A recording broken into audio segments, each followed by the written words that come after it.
Exercise 2.2 का question number 1 क्या है? Find the zeros of the following quadratic polynomials. हमें यहाँ पे कुछ क्वाड्रेटिक पोलिनोमियल्स दे रखी हैं जिनकी हमें जीरोज फाइंड आउट करनी है, मतलब उनके सॉल्यूशंस फाइंड आउट करने हैं। And verify the relationship between zeros and the coefficients. बाद में आपको यहाँ पे जीरोज और कोफिशिएंट्स के रिलेशन को भी वेरीफाई करना है, जो कि मैंने इंट्रोडक्शन में अच्छे से बता रखा है, तो एक बार इंट्रोडक्शन वीडियो जरूर देख लेना। अब यहाँ पे देखते हैं, सबसे पहले फर्स्ट पार्ट में हमें क्या दे रखा है, x square minus 2x minus 8। इस पोलिनोमियल को इक्वल टू मान लेते हैं जीरो के। कोई भी पोलिनोमियल हो इक्वल टू जीरो मान के सोल्व आउट की जाती है। अब हमें जीरोज फाइंड आउट करनी है। जीरोज का मतलब क्या है, हमारा यहां पे देखो जो इक्वेशन दे रखी है किस वेरिएबल में है बच्चों, एक्स वेरिएबल में। तो हमें एक्स की वो वैल्यूज फाइंड आउट करनी है जिसपे हमारी पोलिनोमियल क्या हो जाए, जीरो हो जाए, वही हमारी जीरोज कहलाएंगी। तो यहां पे कैसे करेंगे हम, क्वाड्रेटिक इक्वेशन से सॉल्यूशन निकालने के लिए हम स्प्लिटिंग द मिडल टर्म की हेल्प लेते हैं, जो कि क्लास 8th 9th में हम सीख के आ चुके हैं। अब सिंपल सी बात मैं यहां पे बता दूं, जो कांस्टेंट टर्म होती है ना, वो हमारी प्रोडक्ट ऑफ रूट्स होती है, और एक्स के साथ हमारा जो कोफिशिएंट होता है वो होता है सम ऑफ जीरोज। ठीक है, सम ऑफ प्रोडक्ट ऑफ जीरोज ये होता है कांस्टेंट, और सम ऑफ जीरोज क्या होगा यहां पे, ये होगा एक्स का कोफिशिएंट। तो हमें ऐसे फैक्टर फाइंड आउट करने हैं कि प्रोडक्ट करें तो 8 आए और एड सब्ट्रैक्ट करें तो हम क्या आए, माइनस का 2 आए। तो सिंपल से यहां पे फैक्टर है हमारे एक्स स्क्वेयर माइनस का 4x और प्लस का 2x और माइनस 8 इक्वल टू 0। अब देख लो यहां पे माइनस 4 की 2 से मल्टीप्लाई करेंगे माइनस 8 आएगा, माइनस 4x और प्लस का 2x माइनस का 2x बचेगा। हो गई, मिडिल टर्म को हमने स्प्लिट कर दिया। अब यहां पे फर्स्ट 2 टर्म से कॉमन देखो क्या आ रहा है, हमारा x कॉमन आ रहा है, x ले लिया बाहर, अंदर क्या बच गया x, यहां पे माइनस का 4। फिर इन 2 टर्म से देख लो 2 कॉमन आ रहा है, तो अंदर क्या बच गया, x माइनस 4 इक्वल टू 0। अब एक तो हमारा फैक्टर बन गया x प्लस 2 और दूसरा फैक्टर बन गया हमारा x माइनस 4 इक्वल टू 0। अब इनको 0 के इक्वल रखना है हमें, अलग अलग रख लो, x प्लस 2 इक्वल टू 0 और x माइनस 4 इक्वल टू 0। तो एक तो रूट आ गया हमारा, या फिर 0 आ गया x इक्वल टू माइनस 2 और दूसरा 0 आ गया x इक्वल टू 4। मतलब इन x की वैल्यूज पे हमारी पोलिनोमियल क्या होगी, 0 हो जाएगी। बात आ गई समझ में। दूसरा काम क्या करना है, हमें जीरोज और कोफिशिएंट्स का रिलेशन वेरीफाई करना है। अब ये रिलेशन क्या होता है पहले वो समझ लो। सबसे पहला रिलेशन आता है सम ऑफ जीरोज का। सम ऑफ जीरोज वो किसके इक्वल होता है भाई, 2 फॉर्मूले होते हैं, ध्यान से सुन लो। एक तो फॉर्मूला होता है minus coefficient of x divide by coefficient of x square, coefficient of x square, या फिर हम इसको माइनस का b बाय ए बी ले लेते हैं। इंट्रोडक्शन में मैंने अच्छे से बता रखा है। पहला हमें ये रिलेशन वेरीफाई करना है। तो सबसे पहले देखो सम ऑफ जीरोज का मतलब, एक तो 0 माइनस 2 आई है, एक 4 आई है, इनका सम कर लेते हैं। Minus 2 plus 4 equal to minus का साइन कोफिशिएंट ऑफ एक्स, यहां पे देखो कोफिशिएंट ऑफ एक्स क्या है, माइनस का 2 है, तो minus of minus 2 divide by coefficient F of x square क्या है बच्चों, यहां पे कुछ भी नहीं है तो 1 माना जाएगा। इसको वेरीफाई कर लो, 4 में से 2 गया तो हमारे पास 2 इक्वल टू माइनस 2 और माइनस 2 क्या हो गया, प्लस का 2। अब इस चीज को भी समझ लो, माइनस का b बाय ए, इसको कैसे वेरीफाई करते हैं। आपको ये सम ऑफ जीरोज या तो इक्वल टू इसके प्रूव करके दिखाना है, या फिर सम ऑफ जीरो माइनस का b बाय ए के इक्वल प्रूव करके दिखाना है। अब कोई भी एक रिलेशन आप यहां पे वेरीफाई करके दिखा सकते हैं। माइनस का b बाय ए, b क्या होता है हमारा, कोफिशिएंट ऑफ एक्स, तो यहां पे क्या हो जाएगा, ये भी हमारा माइनस ऑफ माइनस 2 लिया जाएगा और अपॉन में क्या आ जाएगा, 1, सेम एज इट इज आ जाएगा। बाकी अगर आप ये इससे कंफ्यूज हो रहे हैं तो इसको छोड़ सकते हैं। अब दूसरा आता है हमारा प्रोडक्ट ऑफ जीरोज। तो प्रोडक्ट ऑफ जीरोज देख लेते हैं। प्रोडक्ट ऑफ जीरोज वो किसके इक्वल होता है हमारा, कांस्टेंट टर्म अपॉन में कोफिशिएंट ऑफ एक्स स्क्वायर, ये होता है। इसको वेरीफाई करके दिखा देंगे। तो यहां पे देखो प्रोडक्ट ऑफ जीरोज, पहला यहां पे जीरोज क्या है, -2, इसकी प्रोडक्ट करेंगे 4 के साथ, इक्वल टू कांस्टेंट टर्म क्या है हमारी, -8 divide by coefficient of x square क्या है, 1। तो अब देखो बच्चों 4 2 जा -8 इक्वल टू -8 आ गया कि नहीं, तो ये क्या हो गया हमारा वेरीफाइड। अब दूसरा जो हम करेंगे ना सेकंड पार्ट, उसको मैं इससे करके दिखा दूंगा, ठीक है, टेंशन मत लो। सेकेंड वाले पार्ट में हमें क्या दे रखा है, 4s square minus 4s plus 1 equal to 0। अब यहां पे ध्यान से देखो, जो भी हमारी स्क्वेयर वाली टर्म है जिसकी डिग्री 2 है, यहां पे कोफिशिएंट 1 होना कंपलसरी होता है, तभी हम इसको स्प्लिटिंग द मिडल टर्म से सोल्व आउट कर सकते हैं। अब यहां पे 1 नहीं है तो हम क्या करेंगे, इस 4 के मल्टीप्लाई कर लेंगे किससे, कांस्टेंट टर्म से। तो हमारी इक्वेशन क्या बन जाएगी, यहां पे s स्क्वेयर माइनस 4s और प्लस में 4 इक्वल टू 0। इसको आप बनाएंगे रफ साइड, ठीक है। अब इसको स्प्लिट कर लो तो देखो बिल्कुल सिंपल हो गया। हमें ऐसे फैक्टर निकालने हैं, मल्टीप्लाई करें तो हमारा 4 आए, एड सब्ट्रैक्ट करें तो माइनस का 4 आए।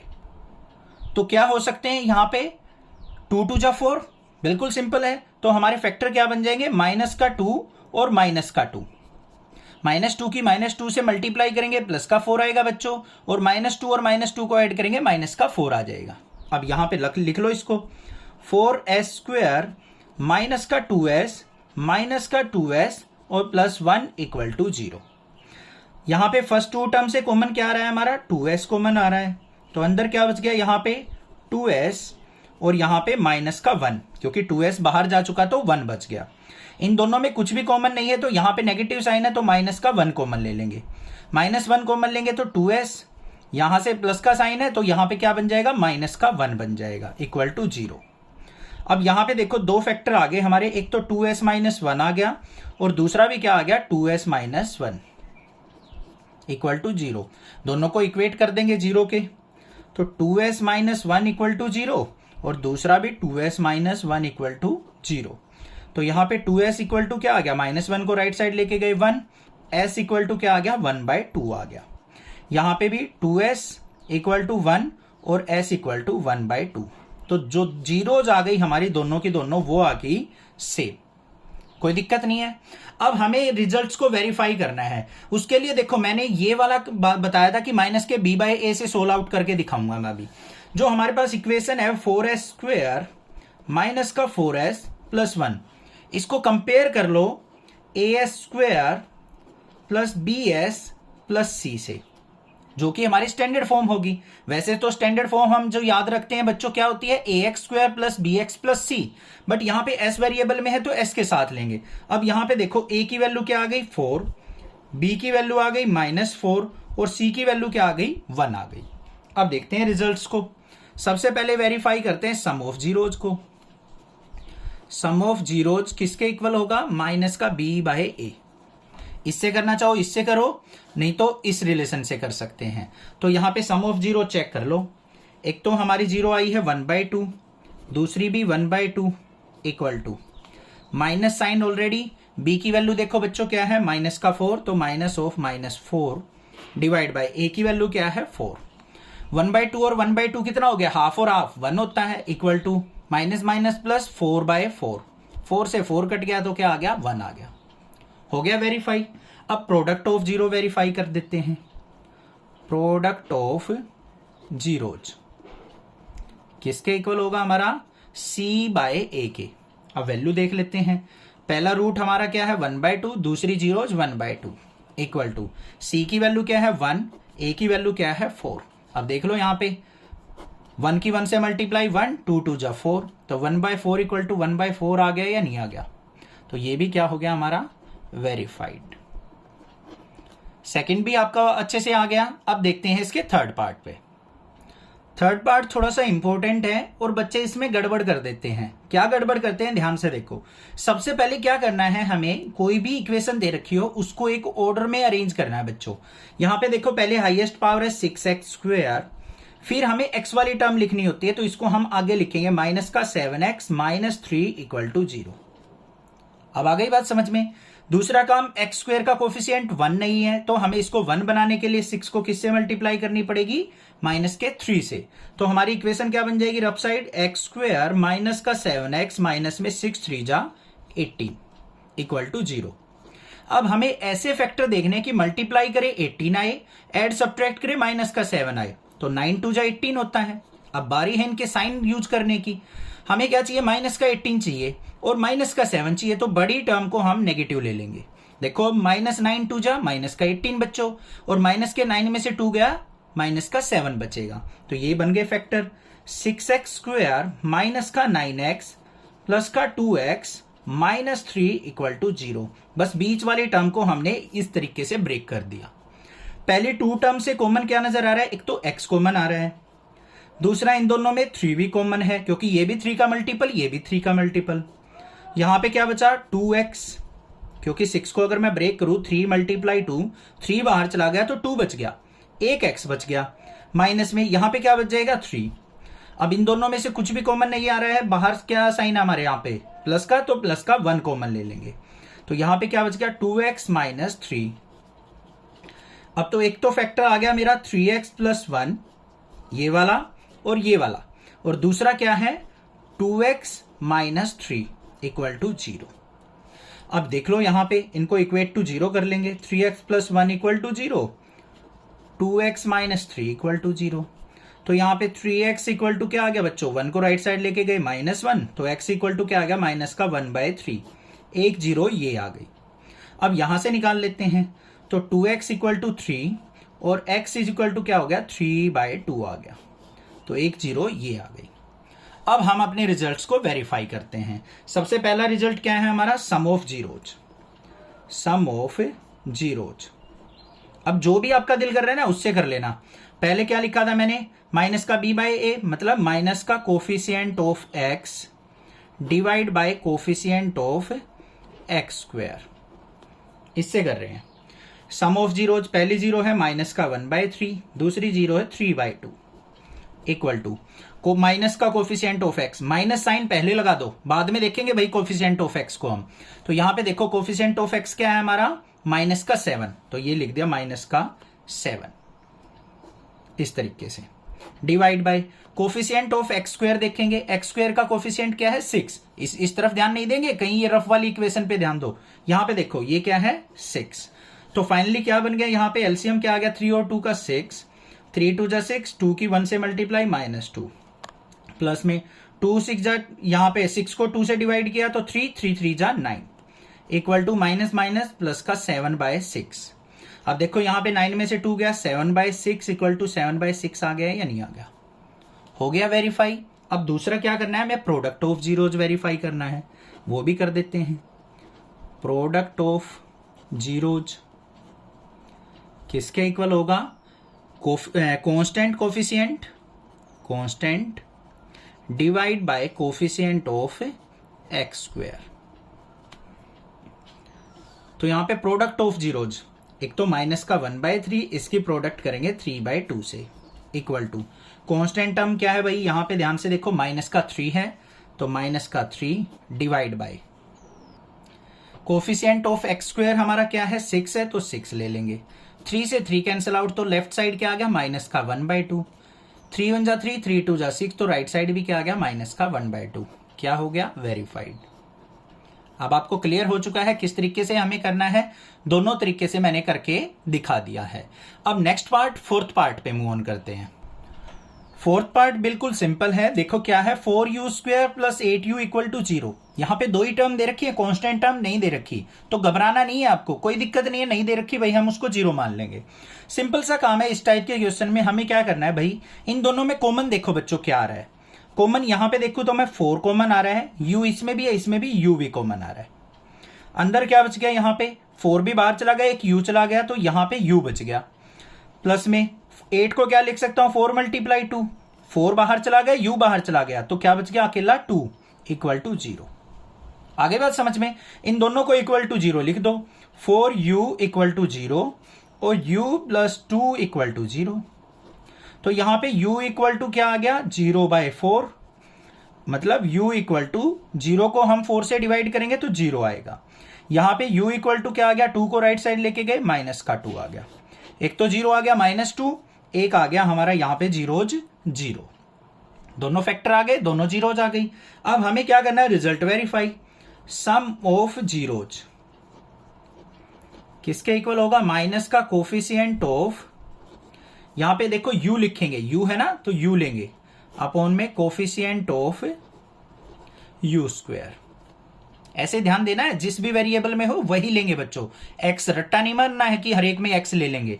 तो सम ऑफ जीरोज कर लो, एक तो जीरो आई है 0 और यहाँ पे प्लस करेंगे, और दूसरा जीरोज क्या है माइनस का 2, फिर माइनस का sign, coefficient of u, u का कोफिशिएंट क्या है बच्चों 8, कोफिशिएंट ऑफ यू स्क्वायर क्या है 4। सिंप्लीफाई कर लो, -2 और 0 -2 इक्वल टू 4 से कट किया, 4 2 जा 8 तो -2 हो गया वेरीफाई। उसके बाद हमें क्या करना है, प्रोडक्ट ऑफ जीरो को वेरीफाई। प्रोडक्ट ऑफ जीरो किसके इक्वल होगा, constant divide by coefficient of you square. बड़ा सिंपल है। यहां पे देखो प्रोडक्ट ऑफ जीरो, एक तो हमारी जीरो है 0 multiply by -2 equal to constant term. देखो बच्चों इसमें है कांस्टेंट टर्म कोई भी नहीं है तो हम उसको 0 लेके चलेंगे, divide by coefficient of you square 4 है। अब 0 की -2 से मल्टीप्लाई 0 इक्वल टू 0 को 4 से डिवाइड करेंगे 0, हो गया वेरीफाइड। था ना आसान, बिल्कुल सिंपल, ठीक है, ये सबसे हलवा था। अब चलते हैं भाई इसके फिफ्थ पार्ट के ऊपर। फिफ्थ पार्ट में हमें क्या दे रखा है, टी स्क्वायर -15। अब कोई भी क्वाड्रेटिक इक्वेशन है उसको इक्वल टू 0 करके ही सिंप्लीफाई किया जाता है। तो यहां पे कैसे सिंप्लीफाई करेंगे, ध्यान से देखो भाई, इसके दो तरीके हैं। पहला है टी स्क्वायर -15 को राइट साइड लेके गए equal to 15, t equal to क्या हो जाएगा √15। अब किसी का भी रूट निकालते हैं बच्चों तो वो पॉजिटिव नेगेटिव दोनों पॉसिबल वैल्यू होती हैं, ठीक है। तो यहां पे एक तो रूट आ गया हमारा टी इक्वल टू √15 और दूसरा आ गया टी इक्वल टू माइनस का √15। अब दूसरा तरीका समझ लो, देखो क्या है, टी स्क्वायर -15 इक्वल टू 0 है बच्चों। तो क्या मैं टी स्क्वायर -15 को √15 का स्क्वायर लिख सकता हूं या नहीं? आपको पता है रूट से स्क्वायर कैंसिल आउट हो जाएगा, तो इस तरीके से लिख सकता हूं। ये क्या बन गया, ए स्क्वायर माइनस बी स्क्वायर। क्या होता है ए स्क्वायर माइनस बी स्क्वायर, लिख देता हूं यहां पे, ए माइनस बी और ए प्लस बी। तो यहां पे क्या बन गया, एक तो t माइनस √15 और एक बन गया t प्लस √15 इक्वल टू 0। तो इसको इक्वल टू 0 पुट करेंगे तो एक तो आ जाएगा t इक्वल टू √15, दूसरा आ जाएगा t इक्वल टू माइनस का √15। यही दोनों आ गए या नहीं आ गए, समझ में आ गई बात। अब एक और कंसेप्ट सिखा देता हूं आपको कि अगर हम किसी का रूट करते हैं तो पॉजिटिव नेगेटिव दोनों वैल्यू पॉसिबल कैसे होती हैं। अब देखो भाई एक छोटा सा एग्जांपल यहां पे समझेंगे। मान लो हमारे पास वैल्यू दे रखी है x स्क्वायर इक्वल टू 9। अब आपको पता है रूट और स्क्वायर दोनों एक दूसरे के अपोजिट होते हैं। यहां पे x की वैल्यू निकालनी पड़ गई, x इक्वल टू √9 कर दोगे तो x इक्वल टू क्या लिखोगे, 3 लिख दोगे। बट नहीं, वो पॉजिटिव नेगेटिव दोनों पॉसिबल होता है बच्चों। पॉजिटिव 3 भी हो सकता है, नेगेटिव 3 भी हो सकता है। अब मैं कह दूं आपको x इक्वल टू 3 का और x इक्वल टू -3 का, दोनों का स्क्वायर करो। अब 3 का स्क्वायर कर लो या -3 का स्क्वायर कर लो, दोनों का रिजल्ट तो हमारा 9 ही आने वाला है। तो इसीलिए हमें क्या पता कि ये -3 का स्क्वायर था या +3 का स्क्वायर था। तो इसलिए रूट करते हैं तो दोनों वैल्यू पॉसिबल होती हैं। आ गई वैल्यू, क्लियर हो गया। अब यहां पे वेरीफाई कर लेते हैं सम ऑफ जीरोज को। सम ऑफ जीरोज किसके इक्वल होगा, माइनस में कोफिशिएंट ऑफ, यहां पे किस वेरिएबल में है, टी में, तो coefficient of T divide by coefficient of T square. तो सम ऑफ जीरोज देखो, एक तो √15 है, दूसरा माइनस का √15 equal to minus coefficient of t, t तो कोफिशिएंट है ही नहीं तो क्या लेंगे 0, कोफिशिएंट ऑफ टी स्क्वायर क्या है 1। अब √15 में से √15 गया 0 इक्वल टू 0, हो गया वेरीफाई। दूसरा प्रोडक्ट ऑफ जीरो वेरीफाई कर देते हैं। प्रोडक्ट ऑफ जीरो क्या होगा, constant divide by coefficient of T square. यहां पे देखो प्रोडक्ट ऑफ जीरोज, एक तो हमारी जीरोज है √15, दूसरी है माइनस का √15 इक्वल टू कांस्टेंट क्या है माइनस का 15 divide by coefficient of T square क्या है बच्चों 1। √15 की मल्टीप्लाई करेंगे तो रूट से रूट कैंसिल आउट हो जाएगा, मतलब एक तरीके से माइनस का √15 का स्क्वायर हो जाएगा, माइनस बाहर रहेगा, √15 का स्क्वायर ये कैंसिल आउट हो गया इक्वल टू -15। तो -15 इक्वल टू क्या आ गया, माइनस का 15, ये हो गया वेरीफाइड। ये भी क्लियर हो गया। लास्ट पार्ट देखते हैं इसका, सिक्स्थ पार्ट। सिक्स्थ पार्ट में हमें दे रखा है 3x² minus x minus 4 equal to 0। ठीक है भाई, एक ऑर्डर में दे रखा है, हमें x के कोफिशिएंट को 1 बना लेना है। 3 की मल्टीप्लाई किससे करेंगे, -4 से। तो क्या बन गई equation, x² minus x minus 4 3 जा 12 इक्वल टू 0। तो हमें ऐसे फैक्टर करने हैं भाई कि हमारी प्रोडक्ट करे तो -12 आए, एड सब्ट्रैक्ट करे तो -1 आए। बिल्कुल सिंपल से है, 4 × 3। अब दोनों नेगेटिव हैं तो हमें बड़ी टर्म को नेगेटिव ले लेना है। ठीक है, यहां पे पॉजिटिव हो तो छोटी को नेगेटिव ले लेंगे, ये चीज ध्यान रखनी है। अब देखो हमारे फैक्टर बन गए 3x² माइनस का 4x प्लस का 3x माइनस 4 इक्वल टू 0। यहां पे देखो पहली 2 टर्म से क्या कॉमन आ रहा है, x कॉमन आ रहा है और कुछ भी कॉमन नहीं है, तो यहां पे क्या बच गया 3x माइनस का 4। इन दोनों में भी कुछ भी कॉमन नहीं है तो प्लस का 1 कॉमन ले लेंगे। यहां पे आ गया 3x माइनस 4 इक्वल टू 0। तो एक तो फैक्टर आ गया मेरे पास 3x माइनस 4 और दूसरा आ गया x प्लस 1। जिसको मैं फैक्टर बोल रहा हूं उनको जीरोज भी कहते हैं। ठीक है, तो यहां पे 3x माइनस 4 इक्वल टू 0 और दूसरा x प्लस 1 इक्वल टू 0। तो 3x इक्वल टू क्या आ गया, -4 को राइट साइड लेके गए 4, x इज इक्वल टू क्या आ गया 4/3। यहां पे x इक्वल टू क्या आ गया, -1। एक जीरोज आ गई -1, एक आ गया 4/3। अब क्या करेंगे हम, यहां पे सम ऑफ जीरोज और प्रोडक्ट ऑफ जीरो को वेरीफाई करते हैं। सम ऑफ जीरोज, अब की बार हम माइनस का b/a से करके दिखा देते थे। तो यहां पे देखो सबसे पहले a b c की वैल्यू निकालनी सीख लो। क्या इक्वेशन दे रखी है, 3x² minus x minus 4 equal to 0। इसको स्टैंडर्ड इक्वेशन से कंपेयर कर दो बच्चों, ax² plus bx plus c equal to 0 से। a की वैल्यू क्या हो गई 3, b की वैल्यू क्या हो गई -1 और c की वैल्यू क्या हो गई -4। बस इनका यूज कर लेंगे। अब जो भी इजी मेथड लग रहा हो ना आप वो यूज कर लेना, -b/a कर लो या कोफिशिएंट्स की फॉर्म में लिख लो। सम ऑफ जीरोज, एक तो आया 4/3 और -1 equal to minus of b की वैल्यू क्या है -1 अपॉन में a की वैल्यू क्या है बच्चों 3। अब यहां पे देखो एलसीएम लेंगे 3 आ गया, 3 से 3 कट गया तो 4 माइनस 3 को 1 से डिवाइड किया 3, 3 1 जा 3 equal to minus minus plus का 1/3। अब देखो 4 में से 3 गया, 1/3 इक्वल टू 1/3 आ गया है नहीं, हो गया वेरीफाई। अब उसके बाद लास्ट क्या करना है, प्रोडक्ट ऑफ जीरो को verify. Product of zeros equal to c/a से। तो यहां पे देखते हैं, एक तो हमारी जीरोज थी 4/3, इसकी प्रोडक्ट करेंगे -1 से इक्वल टू c की वैल्यू क्या है बच्चों -4, a की वैल्यू क्या है 3। तो यहां पे 4/3 की -1 से मल्टीप्लाई -4/3 इक्वल टू -4/3। तो ये भी क्या हो गया हमारा वेरीफाइड।